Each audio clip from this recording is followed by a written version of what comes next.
देखिए मोदी की ताजपोशी हो चुकी है, यानी कि मोदी तीसरी बार देश के प्रधानमंत्री बने हैं। तीसरी बार प्रधानमंत्री बनना ये अपने आप में बहुत बड़ी बात है। और इन्होंने जवाहरलाल नेहरू की क्या की है, बराबरी की है। जवाहरलाल नेहरू कौन? जवाहरलाल नेहरू जो है ये देश के पहले प्रधानमंत्री थे, और पहले प्रधानमंत्री तो थे, और ये जो है भारत जब आजाद हुआ 1947 से 1964 तक ये कंटिन्यू जो है देश के प्रधानमंत्री रहे, और 3 बार लगातार ये प्रधानमंत्री का चुनाव जीते, और 3 बार लगातार जो है ये प्रधानमंत्री रहे। इस रिकॉर्ड की बराबरी किया है नरेंद्र मोदी ने, और नरेंद्र मोदी जो है 3 बार देश के प्रधानमंत्री। आज उन्होंने यानी कि 9 तारीख को 9 जून 2024 को उन्होंने शपथ लिया है, और तीसरी बार देश के प्रधानमंत्री क्या हुए, ये बन गए। अब जो है देश के प्रधानमंत्री तो बन गए, अब इनके पास बहुमत भी है, 293 सीट का इनके पास बहुमत है। अब कुछ लोगों का कहना यह है कि अगर पलटू चाचा पलट गए नीतीश कुमार तो क्या होगा।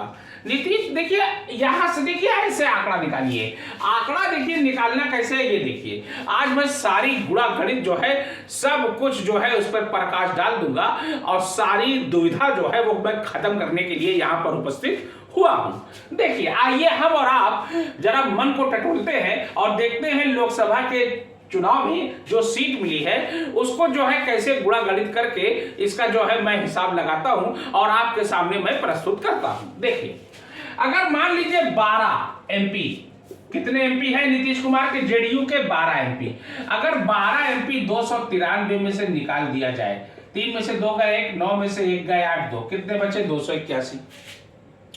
281।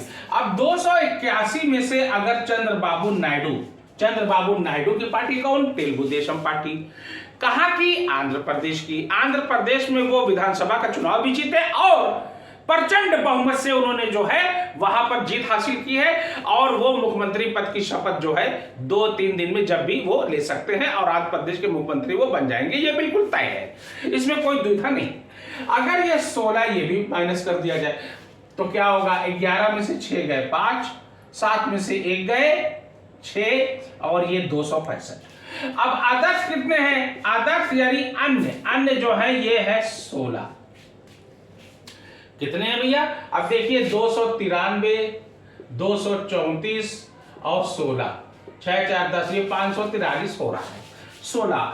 अब अगर 16 में से अगर 7 को इन्होंने तोड़ दिया बीजेपी ने तो 272 हो जाएगा, और 272 क्या है, जादुई आंकड़ा, बहुमत, और बहुमत मिल जाएगा उसके बाद भी। अगर देखिए यहाँ पे अगर मगर तो चलता है भाई, अगर मगर राजनीति का दो क्या है, ये पहलू है। देखिए नीतीश कुमार को पलटू चाचा लोग कहते हैं, और वो जो है बार बार बिहार में क्या करते हैं, पलटते हैं, कभी तेजस्वी यादव के साथ चले गए, कभी बीजेपी के साथ चले गए। अभी तो फिलहाल बीजेपी के साथ वो बिहार की सरकार चला रहे हैं, और ऐसे मुख्यमंत्री वहां चीफ मिनिस्टर वो वहां पर काबिज है। अब यहां पर देखने वाली बात यह है कि अगर पावर होता, अगर ज्यादा एमपी होते तो हो सकता था नीतीश कुमार जो है ज्यादा जो है मंत्री पद चाहते, हो सकता था कि वो जो है क्या करते, पलट भी सकते थे, ये भी हो सकता है। देखिए राजनीति में ना कोई शत्रु और ना कोई मित्र, सीधी सी बात। तो अभी फिलहाल क्या हुआ है कि जेडीयू के एमपी ने क्या किया है, कैबिनेट मंत्री की शपथ लिया है। जैसे उनके विश्वस्त सूत्र जो है लल्लन सिंह, उन्होंने क्या किया है, कैबिनेट मंत्री की शपथ लिया है। टीडीपी से भी शपथ ली गई है। तो अभी तो फिलहाल मोदी 3 की ताजपोशी हो चुकी है, यानी मोदी का तीसरा कार्यकाल जो है अब शुरू आज से हो जाएगा। शपथ ले लिया है, बल्कि हो गया है। देखिए मोदी 3 में जो है कुल कितने मंत्री शपथ लेंगे, लगभग ऐसा माना जाता है कि 59 मंत्री शपथ लेंगे। 59 मंत्री, यानी ये जंबो मंत्रिमंडल होगा, जंबो मंत्रिमंडल। 59 मंत्री जो है शपथ लेने जा रहे हैं। इसमें कैबिनेट मंत्री भी होंगे, राज्य मंत्री भी होंगे, स्वतंत्र प्रभार भी होगा, ये तमाम मंत्री जो है शपथ लेंगे।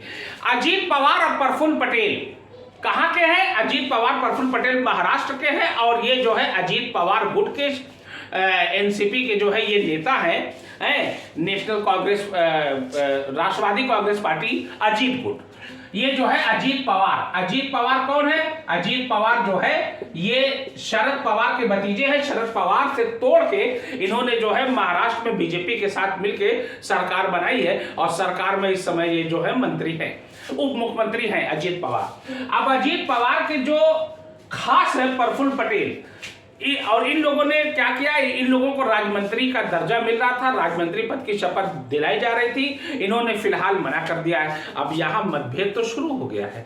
अब देखना यह है कि आने वाले वक्त में ये मतभेद और कितना गहरा होता है और कितना जो है इसमें जो है खामियां आती हैं और कितना जो है इसमें हो सकता है टूट भी पड़ सकती है। ये भी हो सकता है, कुछ भी हो सकता है राजनीति में। तो फिलहाल इन अटकलों को विराम लगाते हुए नरेंद्र दामोदर दास मोदी देश के तीसरी बार प्रधानमंत्री की शपथ ले चुके हैं। अब ये कार्यकाल कहां तक चलता है, क्या 5 साल मोदी पूरा करते हैं या बीच में ही जो है